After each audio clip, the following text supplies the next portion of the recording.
ನಾನಿವತ್ತು ಗುರುರಾಯರ ಬಗ್ಗೆ ಒಂದು ಒಳ್ಳೆ ಮಾಹಿತಿನ ಹಂಚ್ಕೊಳ್ಳೋದಕ್ಕೆ ಇಷ್ಟಪಡ್ತಾ ಇದ್ದೀನಿ. ನಿಮ್ಮ ಜೀವನದಲ್ಲಿ ಕಷ್ಟಗಳಿವೆಯಾ, ಅದು ನಿಮ್ಮಿಂದ ದೂರ ಆಗ್ತಾ ಇಲ್ವಾ, ಅದರಿಂದ ನೀವು ಎಷ್ಟು ದಿವಸ ಅಂತ ನೋವು ಪಡ್ತಾ ಇರ್ತೀರ, ಅದರಿಂದ ಹೊರಗಡೆ ಬರಬೇಕಾದ್ರೆ ನಾನು ಹೇಳೋವಂಥ ಕೆಲಸನ ನೀವು ಮಾಡಿ ನೋಡಿ. ರಾಯರು ಹತ್ರ ನಿಮಗೆ ಗೊತ್ತಾಗುತ್ತೆ ಏನು ಅಂತ ಅಂದ್ಬಿಟ್ಟು ಗುರುರಾಯರ ಪಾದಕ್ಕೊಂದು ಭಕ್ತಿಪೂರ್ವಕ ನಮನ ಸಲ್ಲಿಸುತ್ತಾ, ಸಾಕಷ್ಟು ಕಷ್ಟಗಳು ಎಲ್ಲರಿಗೂ ಸಾಮಾನ್ಯ ಜೀವನದಲ್ಲಿ ಎಲ್ಲವನ್ನು ಕಳೆದುಕೊಂಡಾಗಿದೆ, ಯಾವ ದೇವರ ಮೊರೆ ಹೋದರೂ ಬಗೆ ಅರಿಯುತ್ತಿಲ್ಲ ಎಂದಾಗ ಕೆಲವೊಮ್ಮೆ ಪವಾಡದಂತೆ ಕಷ್ಟಗಳು ದೂರವಾಗುತ್ತದೆ.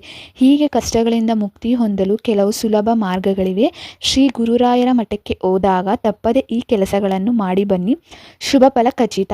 ಅದೇನೆಂದರೆ, ಓಂ ಶ್ರೀ ಗುರುರಾಘವೇಂದ್ರಾಯ ನಮಃ. ಗುರುಗಳ ನೆನೆದರೆ ಬಾಳಲ್ಲಿ ಅಪಜಯವಿಲ್ಲ. ಇಂತಹ ಮಹಾಮಹಿಮನ ಮಹತ್ವ ತುಂಬ ಅಪಾರ.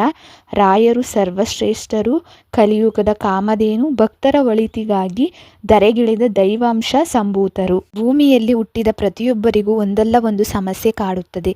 ಇಂತಹ ಸಮಸ್ಯೆಗೆ ಸಾಮಾನ್ಯ ಜನರಿಂದ ಪರಿಹಾರ ಸಿಗುವುದಿಲ್ಲ. ಆಗ ನಾವೆಲ್ಲ ಮೊರೆ ಹೋಗುವುದು ದೇವರ ಹತ್ತಿರ. ಮೊರೆ ಹೋದ ತಕ್ಷಣ ನಮಗೆ ಪರಿಹಾರ ಸಿಕ್ಕಿ ಬಿಡುವುದಿಲ್ಲ. ಅದಕ್ಕೆ ಕೆಲವು ನಿಯಮಗಳನ್ನು ಅನುಸರಿಸಬೇಕು ಮತ್ತು ನಮಗೆ ತಾಳ್ಮೆಯೂ ಕೂಡ ಇರಬೇಕು.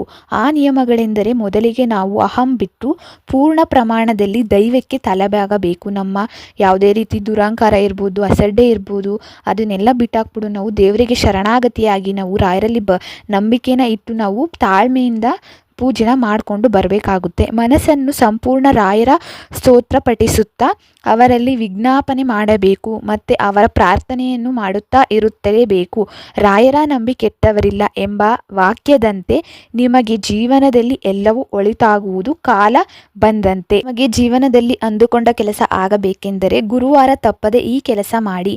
ಮತ್ತು ನೀವು ಜೀವನದಲ್ಲಿ ಈ ಕೆಲಸ ಅಂದ್ಕೊಂಡಿರ್ತೀರ ಈಗ ಆಗಬೇಕು ಅಂತ, ಆ ಕ್ಷಣಕ್ಕೆ ಆಗೋದಿಲ್ಲ, ಹಂಗಂತ ಅಂದ್ಬಿಟ್ಟು ಆ ಕೆಲಸ ಆಗೋದೇ ಇಲ್ಲ ಅಂತ ಅಂದ್ಬಿಟ್ಟು ನೀವು ನಿರಾಶೆ ಮಾಡ್ಕೊಳ್ಳೋದಾಗಿರ್ಬೋದು, ಅಥವಾ ಅಯ್ಯೋ ಎಷ್ಟು ಪೂಜೆ ಅಂತ ಮಾಡೋದು, ಎಷ್ಟು ಪ್ರಾರ್ಥನೆ ಅಂತ ಮಾಡೋದು, ನಮ್ಮ ಪಾಲ್ಗೆ ಯಾವುದು ಕೂಡ ನೆರವೇರ್ತಾನೆ ಇಲ್ವಲ್ಲ, ಆಗ್ತಾನೆ ಇಲ್ವಲ್ಲ ಅಂದರೆ ಅಲ್ಲಿಗೆ ನಿಮಗೆ ತಾಳ್ಮೆ ಇಂಪಾರ್ಟೆಂಟು ಆಗಿರುತ್ತೆ.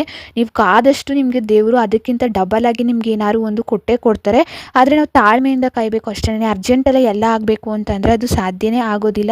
ಯಾವುದೇ ಕೆಲಸ ಆಗಿರ್ಬೋದು ಅಷ್ಟೇ ಅಲ್ವಾ. ಇವಾಗ ನಾವು ಯಾವುದಾದ್ರು ಒಂದು ಡಿಗ್ರಿ ಮಾಡ್ತಾ ಇದ್ದೀವಿ ಅಂದರೆ ನಾವು ಸ್ಟಾರ್ಟಿಂಗಲ್ಲೇ ಡಿಗ್ರಿ ಸರ್ಟಿಫಿಕೇಟ್ನ ತಗೊಳ್ಳೋದಕ್ಕೆ ಆಗೋದಿಲ್ಲ. ಅದಕ್ಕೆ ನಮ್ಮ ಶ್ರಮನೂ ಹಾಕಬೇಕು ಮತ್ತು ಟೈಮು ಬರಬೇಕು. ನಮಗೆ ಅದು ಪದವಿ ಸಿಗಬೇಕಂದ್ರೆ ಆ ಟೈಮುಗಳಿಗೆ ಬಂದಾಗಲೇ ಅಲ್ವಾ ನಾವು ಆ ಎಷ್ಟು ವರ್ಷ ಇರುತ್ತೆ ಡಿಗ್ರಿ ಅದಷ್ಟು ಕಂಪ್ಲೀಟ್ ಆದಮೇಲೆ ತಾನೇ ನಮಗೆ ಪದವಿ ಸಿಗೋವಂಥದ್ದು. ಅದೇ ರೀತಿ ಇಂಥ ಟೈಮ್ಗೆ ನಮ್ಗೆ ಸಿಗಬೇಕು ಅಂತ ಭಗವಂತ ಕೊಟ್ಟರೆ ಅಂಥ ಟೈಮ್ಗೆ ಕರುಣಿಸಿ ಕೊಟ್ಟೇ ಕೊಡ್ತಾರೆ. ಆದ್ದರಿಂದ ನೀವು ರಾಯರಲ್ಲಿ ನಂಬಿಕೆನೇ ಇಡಿ. ನೀವು ಗುರುವಾರದ ದಿವಸ ಅಂದರೆ 5 ಗುರುವಾರಗಳು ಈ ಕೆಲಸನ, ನಾನು ಹೇಳೋ ಕೆಲಸನ ಮಾಡಿಬಿಟ್ಟು ಬನ್ನಿ. ರಾಯರು ಮಠಕ್ಕೆ ಹೋದಾಗ ಅದು ನೆರವೇರುತ್ತೆ.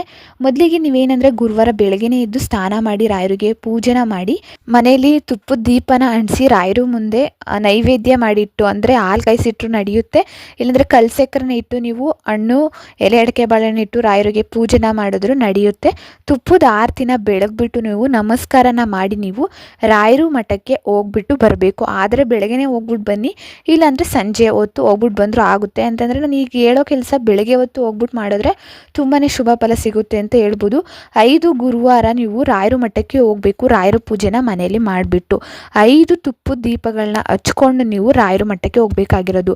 ನಿಮ್ಮ ಮನೆ ನಿಯರ್ ಬೈ ಇದೆ ರಾಯರು ಮಠ ಅಂತಂದರೆ ಮನೇಲಿ ಎಲ್ಲ ರೆಡಿ ಮಾಡಿಕೊಂಡು ನೀವು ಹೋಗಿ ದೀಪನ ಅಂಟಿಸ್ಬಿಟ್ಟು ಆಮೇಲೆ ಆರತಿನ ಮಾಡಿಬಿಟ್ಟು ಬರ್ಬೋದು. ಇಲ್ಲ ದೂರ ಇದೆ ಅಂದರೆ ನೀವೆಲ್ಲನ ಮನೆಯಿಂದನೇ ತಗೊಂಡೋಗ್ಬಿಡಿ.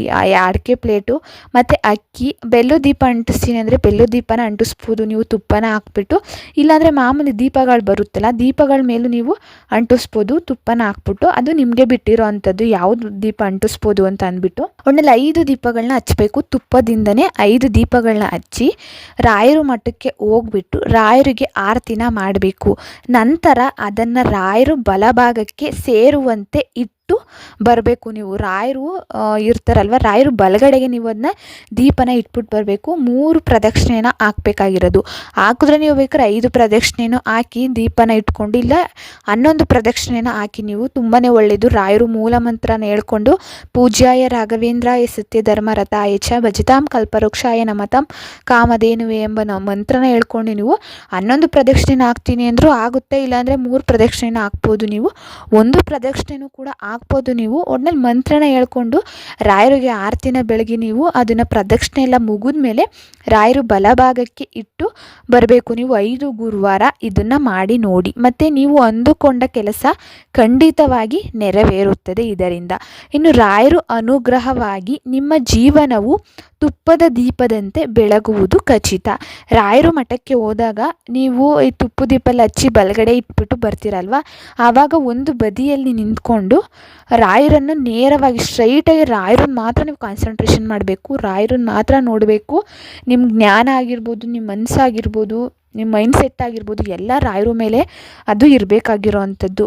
ರಾಯರನ್ನು ನೇರವಾಗಿ ನೋಡುತ್ತಾ ಭಕ್ತಿಯಿಂದ ಕೈ ಮುಗಿದು, ರಾಯರೇ, ನನ್ನ ಜೀವನದ ಬಗ್ಗೆ ನಿಮಗೇ ಗೊತ್ತು. ನಾನು ಯಾವ ಕಷ್ಟದಿಂದ ಬಳಲುತ್ತಿದ್ದೇನೆ ಎಂಬುದು ನಿಮಗೆ ತಿಳಿದಿದೆ.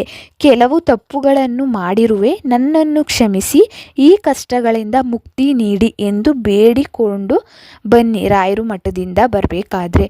ಇದಿಷ್ಟು ಕೆಲಸನ ನೀವು 5 ಗುರುವಾರಗಳು ಮಾಡಿದ್ರೆ, ಇದನ್ನು ಬೆಳಗ್ಗೆ ಹೊತ್ತು ಮಾಡಿದ್ರೆ ಅಂದರೆ ನಿಮ್ಮ ಕೈಲಿ ಸಾಧ್ಯ ಆದರೆ 7:30 ಒಳಗಡೆ ಕೆಲಸನ ಮಾಡಿ ಮುಗಿಸಿ. ತುಂಬಾ ಒಳ್ಳೆಯದು. ರಾಯರು ದೇವಸ್ಥಾನ ಏನು 6 ಗಂಟೆಯಿಂದನೇ ಸ್ಟಾರ್ಟ್ ಆಗಿರುತ್ತೆ. ಎಲ್ಲ ಭಕ್ತಾದಿಗಳೆಲ್ಲ ಬಂದು ಹೋಗ್ತಾ ಇರ್ತಾರೆ.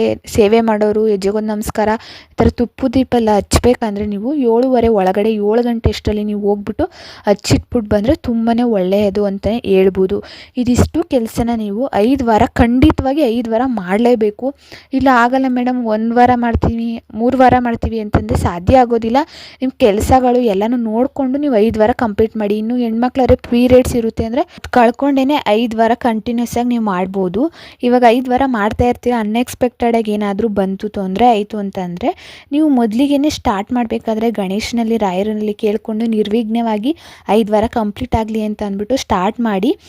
ಆದರೂ ಕೂಡ ಅನ್ಎಕ್ಸ್ಪೆಕ್ಟೆಡಾಗಿ ಮಿಡಲಲ್ಲಿ ಯಾವ್ದಾದ್ರು ತೊಂದರೆ ಅಂದರೆ ಇವಾಗ ಯಾವ್ದಾದ್ರು ಸೂತ್ಕೊನೋ ಇಲ್ಲ ಇನ್ಯಾವುದಾದ್ರು ಒಂದು ತೊಂದರೆ ಏನಾದ್ರು ಆಯಿತು ಅಂತಂದರೆ ಅದು ನಿಮ್ಮ ಕೈಲಿಲ್ಲ, ನಿಮ್ಮ ಕೈಲಿಲ್ಲ, ಏನು ಮಾಡೋಕ್ಕಾಗೋದಿಲ್ಲ. ಅಂಥ ಟೈಮಲ್ಲಿ ಮತ್ತೆ ಸ್ಟಾರ್ಟ್ ಮಾಡಿ ಮತ್ತು ನೆಕ್ಸ್ಟ್ ವೀಕಿಂದ ಕಂಟಿನ್ಯೂಟಿ ಮಾಡ್ಕೋಬೋದು. ನೀವು 2 ವಾರ ಆಗಿ ಸ್ಟಾರ್ಟ್ ಮಾಡಿದರೆ ಮತ್ತು ನೀವು ಸ್ಟಾರ್ಟ್ ಮಾಡಿದ್ರೆ ಆವಾಗಿಂದ 13ನೇ ವಾರ ಮಾಡ್ಕೊಂಡು ನೀವು ಕಂಟಿನ್ಯೂಟಿ ಮಾಡ್ಕೋಬೋದು. ಅಂದರೆ ಕಂಟಿನ್ಯೂಸ್ ಆಗಿ ಮಾಡಿದ್ರೆ ತುಂಬಾ ಒಳ್ಳೆಯದು. ಆದ್ದರಿಂದ ಮತ್ತು ಯಾವುದೇ ಕಾರಣಕ್ಕೂ ಗುರುವಾರ ಬಿಟ್ಬಿಟ್ಟು ನಾನ್ ತಿನ್ನಬಾರ್ದು. ಬರೀ ಗುರುವಾರ ಮಾತ್ರ ಅಲ್ಲ, ಬುಧವಾರದಿಂದಲೇ ನೀವು ತಯಾರಾಗಿರಬೇಕು ಪೂಜೆಗೆ. ಬುಧವಾರದಿಂದಲೇ ನೀವು ನಾನ್ ವೆಜ್ನ ತಿನ್ನೋಕ್ಕೆ ಹೋಗಬಾರ್ದು. ಗುರುವಾರ ಪೂಜೆ ಮಾಡಬೇಕಾದ್ರೆ ಇವಾಗ ಸ್ಟಾರ್ಟ್ ಮಾಡಿದ್ಮೇಲೆ ಯಾವುದೇ ಕಾರಣಕ್ಕೂ ನೀವು ದೂರದ ಪ್ರಯಾಣನ ಮಾಡೋಕ್ಕೆ ಹೋಗಬಾರ್ದು.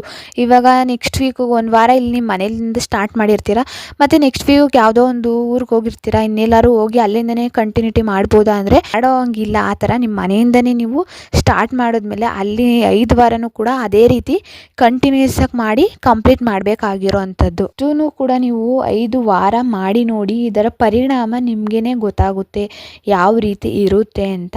ಇದಿಷ್ಟು ನನ್ನ ರಾಯರು ಬಗೆಗಿನ ಮಾಹಿತಿ. Thank you for watching.